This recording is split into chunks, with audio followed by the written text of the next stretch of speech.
falar, vou encerrar a sessão.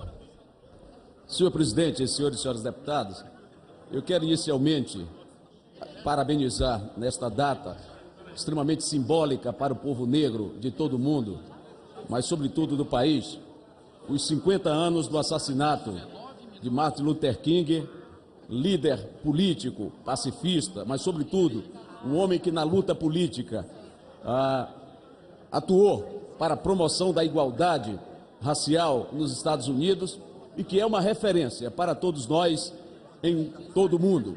Mas Martin Luther King traz para nós alguns exemplos, algumas reflexões que esta casa deveria tomar como parte de uma reflexão maior. Ele nos dizia claramente que não era preciso, dizia ele, não vamos tomar o cálice do ódio e da vingança. Vamos confrontar a força física com a força da alma. Não vamos confrontar a força física com a força da alma. E nesta casa, nós estamos assistindo um desfile de ódio, de discursos odiosos, que não tem a ver com o sentimento, com a cultura, mas, sobretudo, com a civilidade do povo brasileiro. Os deputados que aqui desfilam rosários de discursos, desfilam aqui ataques graciosos ao ex-presidente Lula, deveriam considerar algumas condições importantes nas suas reflexões. Porque os mesmos que aqui vêm exigir um pronunciamento do Supremo Tribunal Federal em sentença criminal condenatória para permitir a prisão do presidente Lula, não tiveram a mesma coragem quando da denúncia da Procuradoria-Geral da República e o pronunciamento do STF, de aqui autorizar que o presidente Michel Temer pudesse ser investigado pelo STF. Ao contrário, me parece que a coragem, a valentia que hoje apresentam, alguma coisa aconteceu no Reino Podre, porque eles ficaram calados, salvaram o presidente Temer, de duas uma, ou salvaram por conveniência, recebendo os benefícios do governo, ou salvaram porque queriam se juntar à podridão da presidência da República. Essa deve ser, naturalmente, uma das avaliações que nós vamos fazer.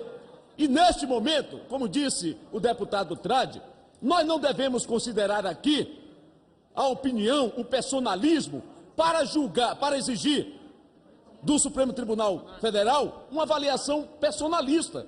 Aqui, o que os deputados estão a fazer nos seus debates é uma tentativa de personalizar algo que deve ser parte de uma avaliação de um princípio constitucional. Nós não podemos cair nesse jogo, nessa atitude dentre o bem e o mal que alguns deputados aqui apresentam.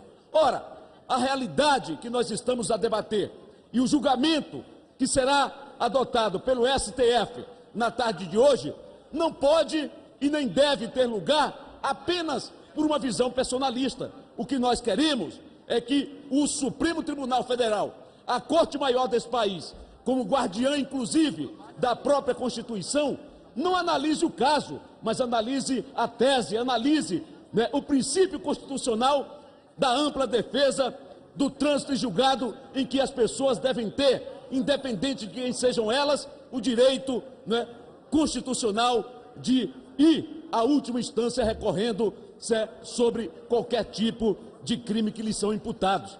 E é nesse aspecto que nós do PSB, e eu próprio aqui emito a minha opinião, que o que nós estamos aqui pedindo é que o STF apenas analise o aspecto constitucional desta decisão, diferentemente do que alguns aqui estão a exigir, que é uma punição a um ex-presidente da República.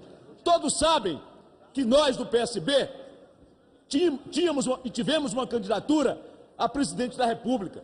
Todos sabem que aqui nós manifestamos uma posição, até no governo da ex-presidenta Dilma, de independência. Mas todos sabem que pela larga tradição democrática, libertária do PSB, de luta por justiça social, de respeito ao direito, de respeito à Constituição, nós não faltaríamos ao Brasil, não faltaríamos à sociedade brasileira para defender que o princípio constitucional da ampla defesa seja respeitado e seja aplicada a qualquer um dos cidadãos.